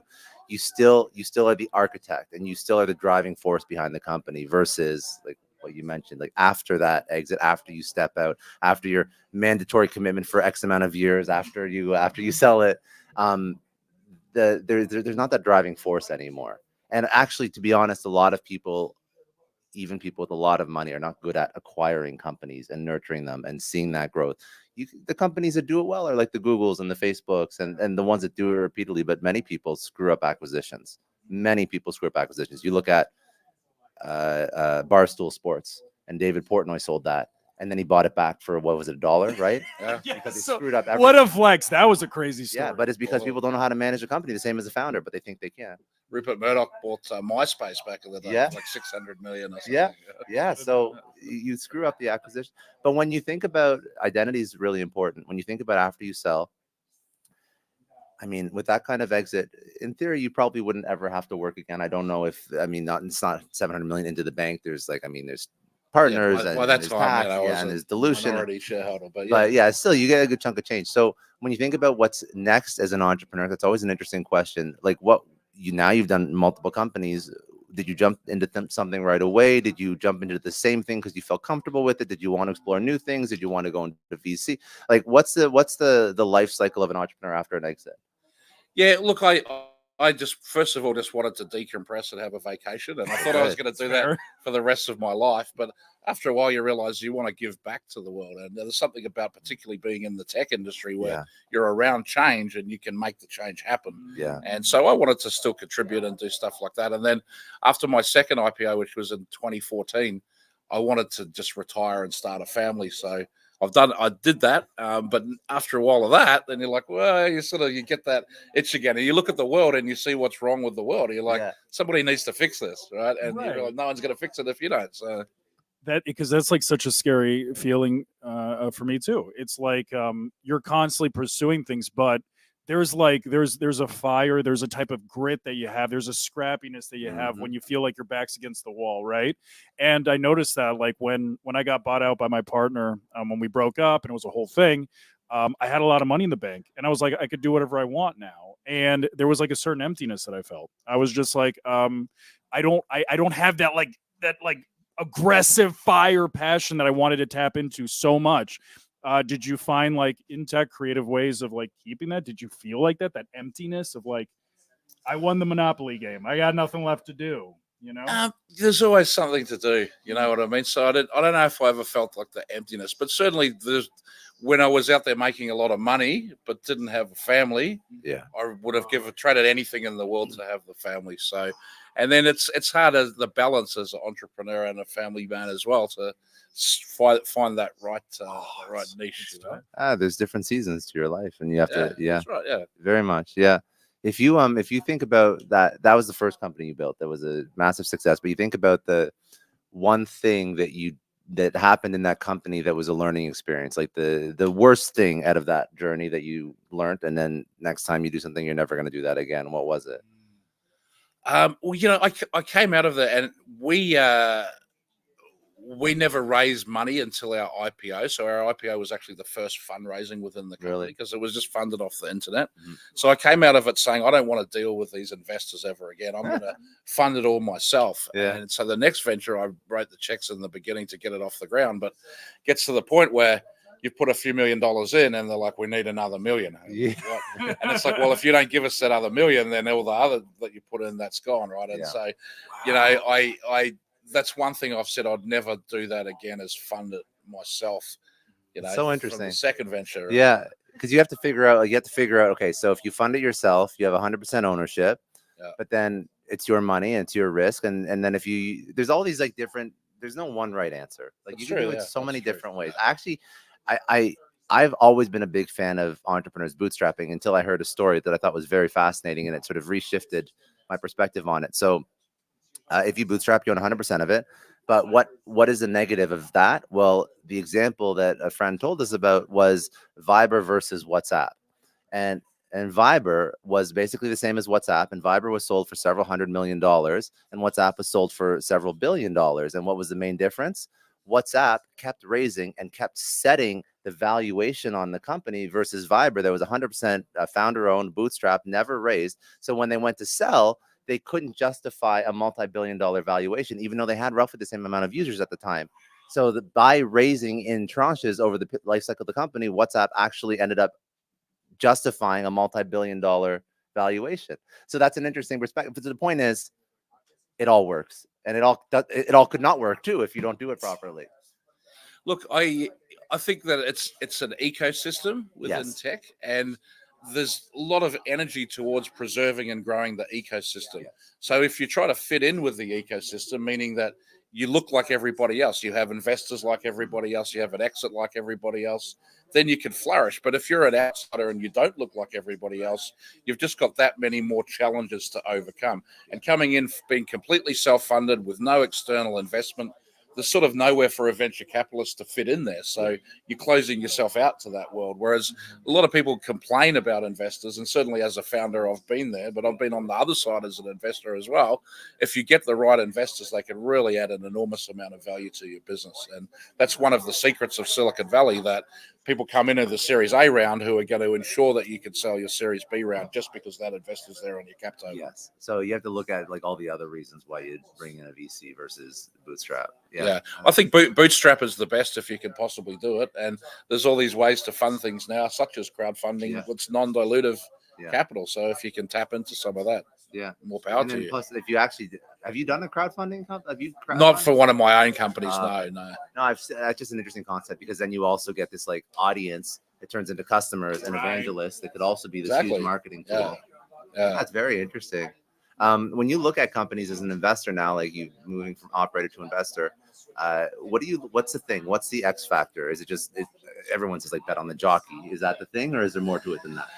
It's interesting because as a tech entrepreneur myself, I want to support other tech entrepreneurs. But as an investor, the ideal deal for me would be the companies that are doing like a Series C round. They're raising like 20 million. They're going to IPO 6 to 12 months, and there's no risk. And maybe you're going to get 50% return or 100% return on that over the next 2 or 3 years. You're not going to get the 100 times return, but those 100 times return ones, for each one of those you get, you're probably going to lose 100 times. Yeah, like early stage stuff. But it makes it very, very hard for those companies in the early stage to raise money from other founders because they're so long away from a liquidity event. Yeah, I know, but that's the thing that you mentioned. And you can do 100x versus like on a Series C. What are you actually trying to get out of a Series C if it's pre-IPO? Like, what's like a good return on that? Look, if you could get an IRR above 25%, then Yeah. that's a really good return. You're outperforming the market with that. In Series C, you're pretty safe. Yeah, like depending on the IPO and things like that, what the company is. But yeah, I mean, it's fascinating to me, the tech space now, because I'm doing artificial intelligence these days, and what you can do with AI, like so much less money that you have to spend to get the technology result that you want, and then that's changing how every single business can flourish. So what I find super interesting is like you still seem like you have a ton of fire, a ton of passion. What keeps you like day to day, like just checking in, staying inspired, reading up about AI? Like to me, if I was in your position, I'd be like, the world has moved on. I am perfectly fine with my internet the way it is. My iPhone 16. We're not going any further. But it's like, and I feel like this now. I'm like TikTok. That ship has sailed. I have no interest in trying to learn it, right? But what keeps that fire inside of you to keep learning? I guess I just love technology and the future and innovation and where it's all going to go. And look, the AI has definitely rekindled a fire. And if something like that hadn't come along, then maybe I would be, going out to pasture or something. Right, in Bali. But this is, I remember in 1995 and the internet, so much innovation would come out every month. It's like, wow, this whole landscape has changed because something new came out. And AI feels like that, except it's happening every day. Every day, like what was yesterday's announcements, and you read them and it's like, wow. Yeah. And so that's really exciting to be in that field and trying to keep up with it. But we're trying to focus on the human side of AI. So if you're a customer of my company, AI Level Up, you don't need to be the master of AI yourself. That's what you come to us for. So it's like back in the days of the internet, they had webmasters. Well, now I think most entrepreneurs should have an AI master. It's like a Swiss Army knife kind of thing. Yeah. So instead of figuring out yourself how to use every tool in the Swiss Army knife, go to someone who's an expert in all those tools, and they'll create for you whatever it is. That is cool. So is it what you've built? What was it called? Sorry, AI Level Up. AI Level Up. Is it like it's like a concierge like service business where we're a systems integrator, so we build custom solutions for people. Okay. So it's like software development, but software development. Okay, gotcha. But customers focusing on AI and then business process automation, which these days you can have AI looking at each step of a automated process to think about how you can do that step the most efficiently. Beautiful. And if people want to learn more about it and how they can integrate it into their businesses, how can they reach you? Yeah, AILevelUp.ai. And amazing. Owwll app, of course. And find me on Owwll app. Yep. Yeah. He is on Owwll app every single week. He really does. He's taking multiple calls, so call him on the Owwll app. There you go. Fascinating, dude. Congratulations. Okay, well, Steve, thank you for joining us on the Interactive let you out. Podcast booth. He's gonna step out. Scott, you're more welcome to step in, and Wendy's gonna step in the middle. Okay. Yeah. You want to come out? Maggie, Scott, can you go also ahead. make Wendy? sure I don't have to do a panel? Barrielli. You. Barrielli. Up. Okay, Wendy, you're in middle. Yes. Hi. Barrielli, you're on left. By the way, you want to hear the funniest thing? What? We're not connected on LinkedIn. How is that possible? I have no idea. I didn't disconnect. I know. I know that to be true. Yes. I think we just never made the initial No, connection. we're following, but not. But we are following. Yes. I don't know how that works, but we need to connect. Jonathan. Get closer. Got it. Closer, you're good. Okay. Okay. Okay. You guys on the show, pictures will come naturally. There's a live audience. Talk. Oh, hello, live audience. and we are back with the Owwll podcast, and I'm joined by two lovely ladies, industry leaders on their own. But let them introduce themselves. So go ahead. Hello. Hi, it's always great to see my friends. Yes. Hello, our friends.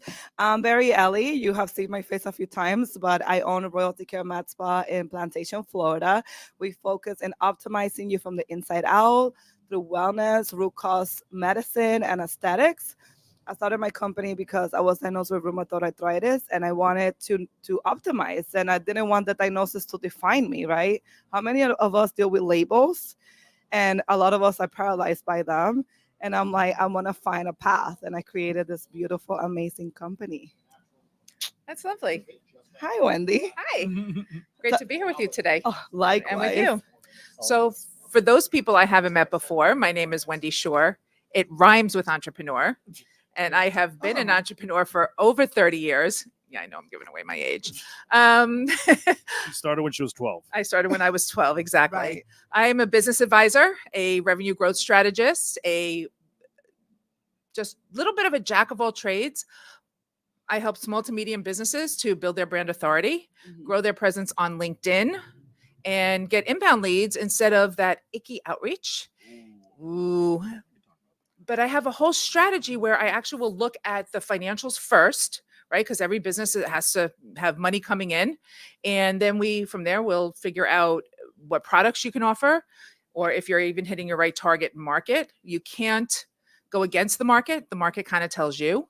Can you say that again? The market tells you. It's like a wave, right? You can try and go upstream, but unless you're a salmon, that doesn't really work.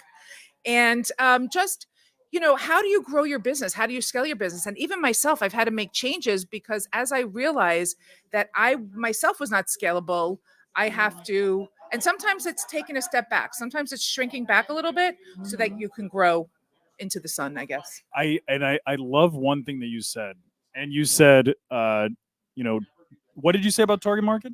I want to make sure that you said it right. That sometimes the market you have to know who your target market is. And the market has to what?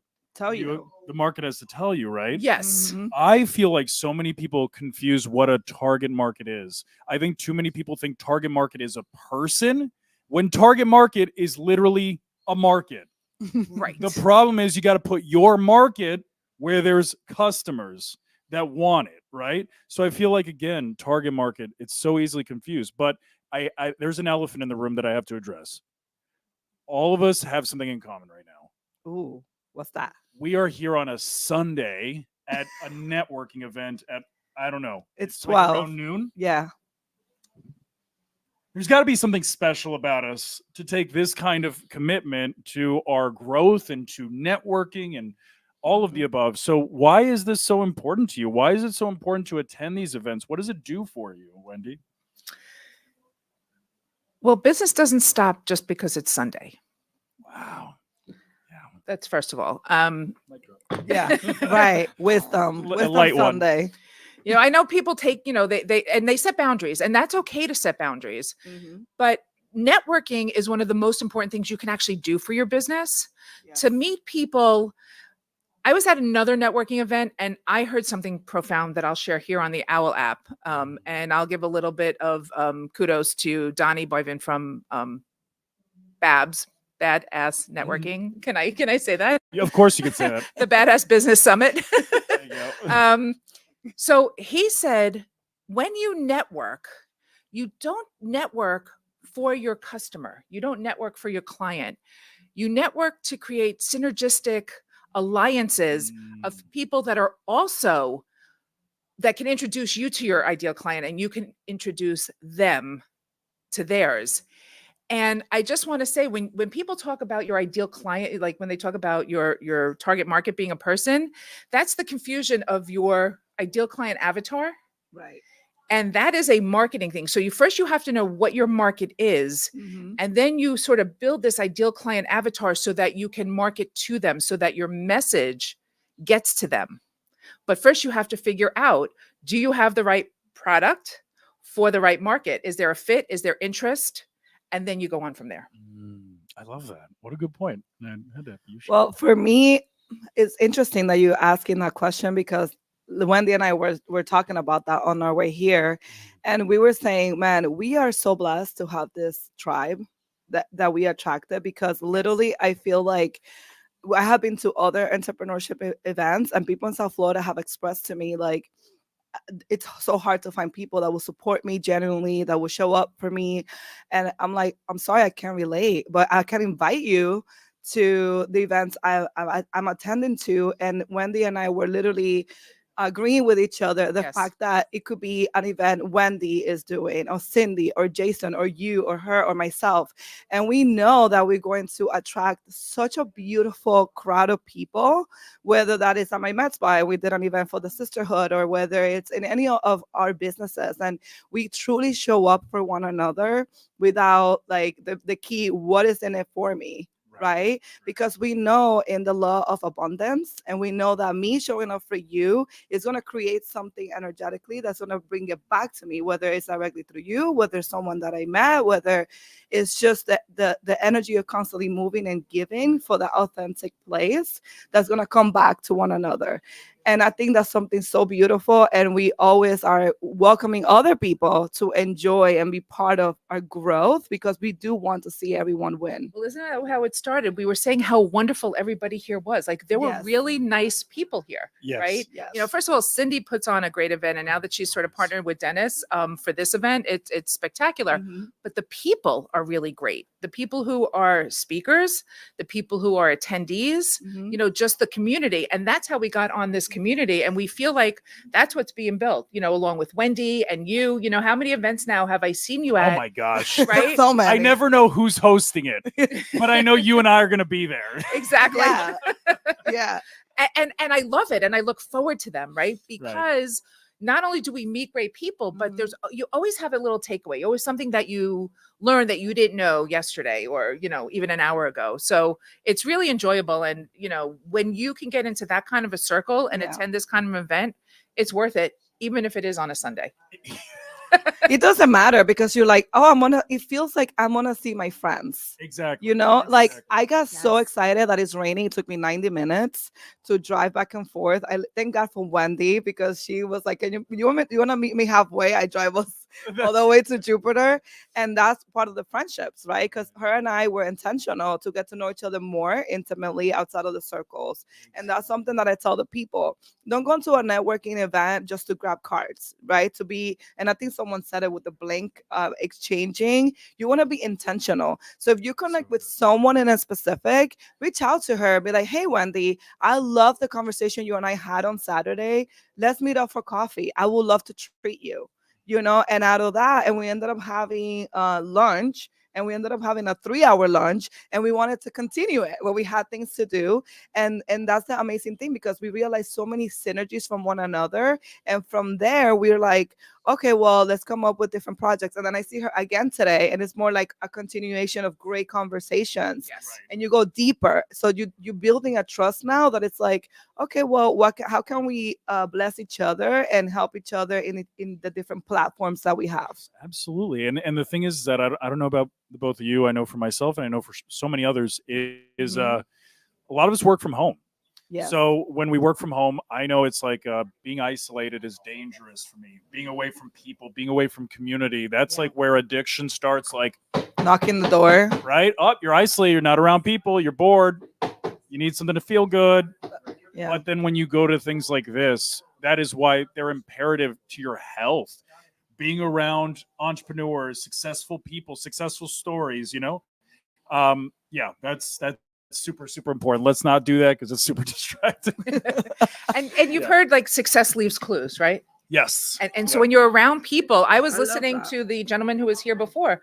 I was entranced with the conversation. And of course, we don't have his accent, right? It was lovely. AI. Right. Right. No, But and when you listen, when you're around people who have had different successes and you hear, their story. Yesterday, the LinkedIn panel, right? All Oh, of that us was are so much fun. and all of Yeah, us it are was using it great. a little bit differently. It was right? great. But yet we're all seeing success. And so when you share that with other people, right, everybody grows. I learned a lot yesterday. I learned you have to follow Scott because he's already doing the work. I'll take the heavy lifting Kudos for to you. Scott. Yeah, there you go. But yeah, and for you, I know that you work in a spot, but still, like I feel like the quality of the people that I get to be around here is what makes it next level, because everybody here to me is like a character. They're like a cartoon character, because I bring them around my regular friends and they're like, what's with that Wendy woman? The one with her name like rhymes with Hello. entrepreneur. It's like we're characters, but we understand personal branding. But you get in a room with this and it's like you realize I can do so much more than I thought with myself.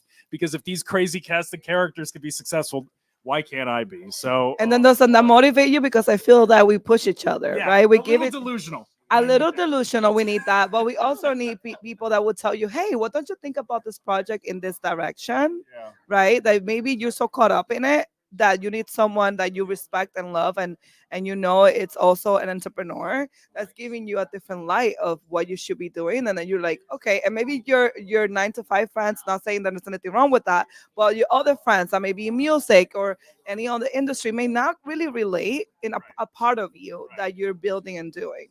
You know? So true. When I said that, I felt like you got triggered. Oh, I did because delusion.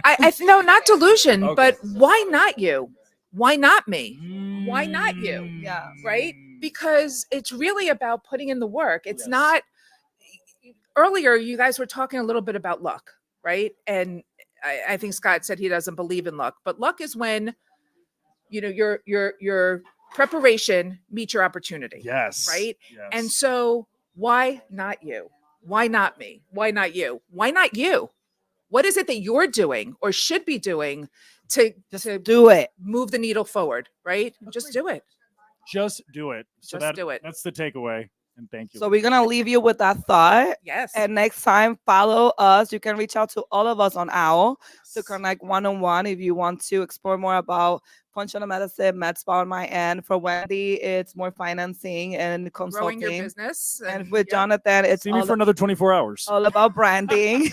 So now you have a little bit of everything, and we hope that we can connect very soon. Thank you so much. Thank you, guys.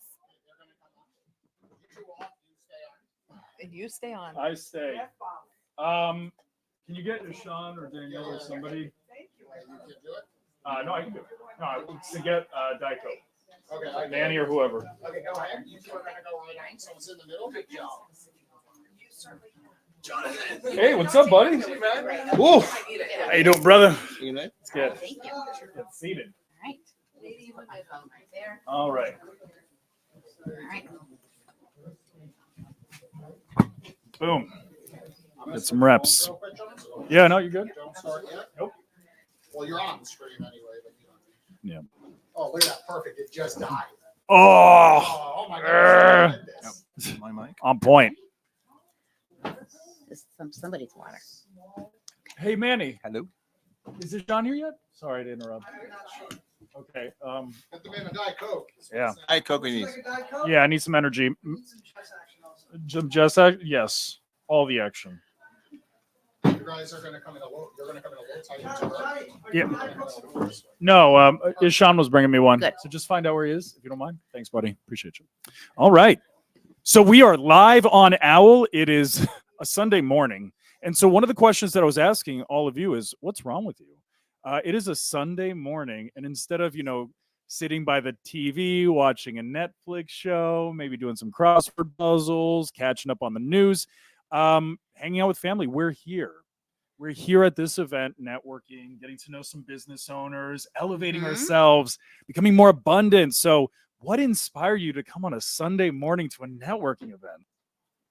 Community. Community. Community. Community. Seeing people that I have met before, some that I'm looking forward to engaging with, new friends, and sharing my love, my hope, my dreams with you. I love that. I'm so excited to hear it. And for you, sir, what would compel you to come on a Sunday?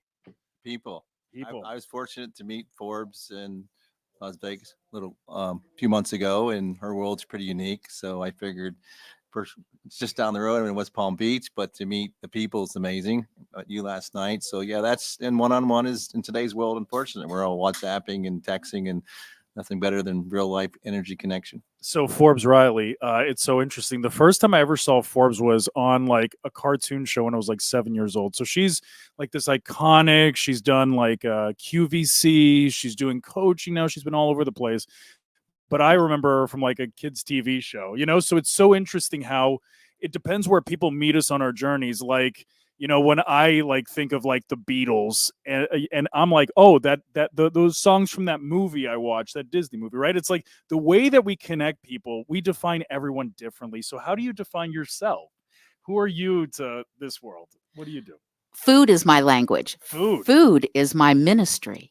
Food is your ministry. It is my ministry. From remembering the very first time that I ever cooked something at 4 years old, standing on a chair at the stove with my Campbell soup hat and my Campbell soup apron. Stop it. Stirring the figure 8. And when I talk about this, I can smell that tomato soup. And my mother coming into me and with some herbs in her hand and crushing them. And she's saying, Lenore, just smell that. You have to crush the dried herbs before you put them in the pot because then that's going to release all the flavor.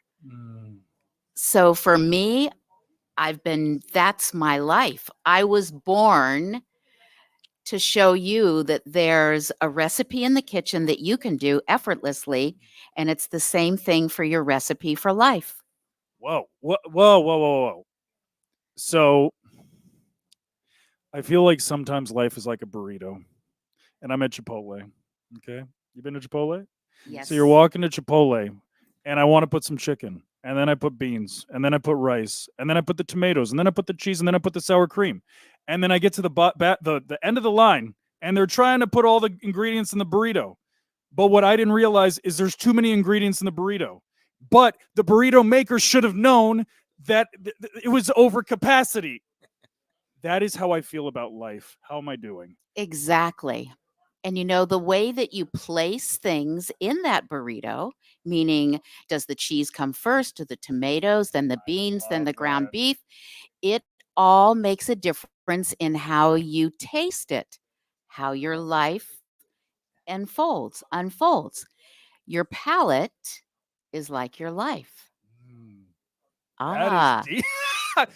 Like that was actually really good. I threw the burrito analogy out there to see where you'd go with it, and that was masterful. So then what is it? How do you deliver this to your clients or your prospects? Is it a book? I am. It's a cookbook. Yes, it is a cookbook, memoir, and life lessons book. Wow. On Amazon? Well, not yet. Not yet? Not yet. It's getting there. It's getting there. I've got about another 6 chapters, and it's called Love is the Main Ingredient, which it is. It is. In a cookbook and in life, right? That is deep. See how it just works? It's all connected. It's totally all connected. So talk to us now that we have our friend here with connection. I got to lean on him a little bit. I think he's a foodie. What was beautiful about that is how to take food to become such a beautiful thing, subject, energy. Yes. Totally different meaning of food, right? Yes. You gave a simple now. Yes, because the comeback was great. Because I love those types of things because they help us understand things about ourselves from a different direction, right? Like I feel like great marketing is taking something that people don't understand and creating a bridge so that they do understand the value it can provide them. And I feel like using food as an analogy for life, not only is it like just like it feels good, like it's like a warm Christmas morning. It's warm and fuzzy. Yeah. It's delicious. Yes. So I have to know, like today, I feel like there's a couple of areas where life just isn't quite the same anymore. And it's in our architecture, it's in our music, and it's in our food. I feel like we've lost the art of architecture about creating something that's beautiful, timeless, and really detailed. Now everything looks like IKEA boxes, just like IKEA furniture. And then with the music, it's lost its soul, it's lost its spirit. Do you feel like the same thing has happened with food? Absolutely not. Absolutely not. Okay, tell me more. Absolutely not. Food is like it's open. The world is open. The world is small. Things that I wouldn't have tasted 20 years ago, I could get at Trader Joe's. That is such a good point. That is such a good point. So it's completely different than music and architecture. We actually have more access now. We have more access. Wow. And now we can have it delivered to our front door. That is so true. Is there something that you've tried in, let's say, the last 5 years that maybe you weren't a fan of, you were a little cautious about, and you're like, that's my thing now? Well, I'm going to tell you something that I tried that I didn't appreciate, right? Oh, boy. And that was like going back maybe 40 years ago in the south of France. I was eating unagi, and that is sea urchin. I was eating sea urchin. And we were on the docks in Marseille, so we're right there. It couldn't be any fresher. I don't know if it was the texture or the taste, but when people say they don't like things, I say, well, don't just say you don't like it. Say, I don't appreciate that sort of thing, but it's not the kind of thing that I like. You got to do it like that. Right. So now I just had some sea urchin the other day. And again, your palate changes like your mind, like your life. My palate has changed and I opened up to sea urchin. What? I'm a lover. What? No way. Okay, can you tell us? I got to know what. I couldn't even fathom what the texture taste of sea urchin. You must be a very curious individual, very explorative individual to decide to try that. Tell us what it's like. Well, it's soft. Okay. And salty. And there's a sweet back note to it.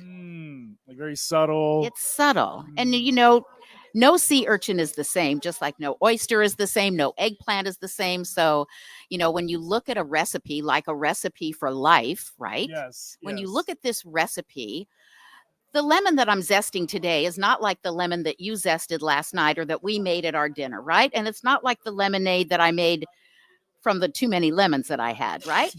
Yes. There's no lemon that's alike. Right. So everything is different. You're different. So you have to open your mind, open your heart, open your palate. So Jonathan, I just have to say one thing before you say that. We need to get her on Food Network. I feel like you would do so good on Food Network. I was obsessed with Food Network growing up, and I'm just like, you have the storytelling that's necessary, and then the food backing. You should think about that. That'd be really good for you. And I can cook. And you can actually cook. So Jonathan, another answer why Sunday. Yeah. Tell me. I'm American, but I'm a vagabond, so not by design. I've lived in Europe 25 years. I lived in 32 cities, 7 countries, so I'm kind of global, like it or not. And Love it. He's had great food. Right. Yeah, no, lots of food around. And the answer on Sunday, what do I do? Is I have a global business, so it's 24/7. Right. And so as Forbes say, what are you? What do you do? I thought about it. I says, well, it's simple. What I do is my company, Play Lotto Global, provides access and efficiency to over 4 billion non-Americans who can play their favorite lotteries online, automatic built-in referral commission program, and we also support charities is what we do. So our market is vast. And one of the cool things, everyone here, we're marketing something. Right. 5 billion people on sight or sound know what Lotto is. So we don't market what is it. We just say, would you let her bit here by the pool? And if play lots somebody of games. just wants to try it, is there a way that, and let's hurry before the rain comes down. Yeah. Is there a way that people can try it if they want to? What'll happen is the cool thing is when we go live in about a month, here I would just WhatsApp you a QR code. You'd click on it, come to the site, register. Now, as an American, none of us could play, but you can get your own code and then send it out to people who can. And So that's it's like it. an affiliate referral program. Simple, 2-level, automated. But the beauty is there's no explanation. Right. There's no cost. Right. There's no liabilities. Right. It's automated. And I'm simply going to you're going to allow me to do what I already like, which is lots of choices, lots of ways to play from 30 cents to thousands of dollars. And so that's the commission side. And then what I did, or the income side, and then to get my mission to give back, called Lotto for Good. Amazing. Yes. Have So- you heard of Twitch streams? Twitch is an ideal quote platform. Why? Because anyone on Why do you Twitch- think I said it? Anyone on Twitch, you in your case, someone like you would reach Twitch out to streamers. people on Twitch. Tell streamers. them you send out your code. All they do, but they don't have to say what is it. Okay, so very important when you're not have to explain what is it, and I'm Right. doing what I want, and you're not involved, and there's no zero cost. Right. But the other side, and the give back. So our marketing phrase is Lotto for Good, right, which is good for humanity. Right. So we have founded here in Florida the Cinco Right. Foundation. Right. Right. My lucky number. Yeah. Right. But it's simple. So Play Lotto Global donates into Cinco as a separate entity, so we can and will support charity events, sponsor events like this. Right.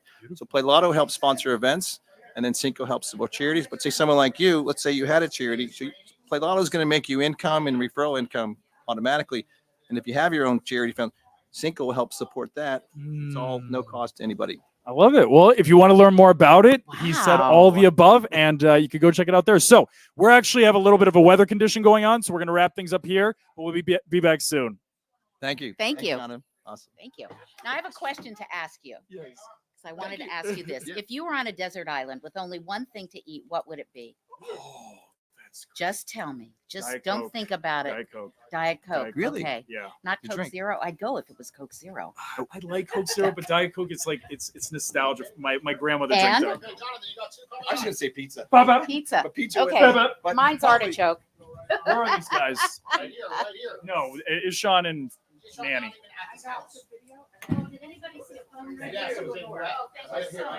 Thank you so much. Thank you. Thank you. And I just sparkled. Oh, that's Hey, you got two guests? Go ahead. Yeah. Can you have one of these guys bring me like an energy drink or something? Yeah, I'm driving. All right. Hey, dude, are you guys gonna be here soon? Okay. Is it? Yeah, it's raining a little bit here. Are you guys pretty far?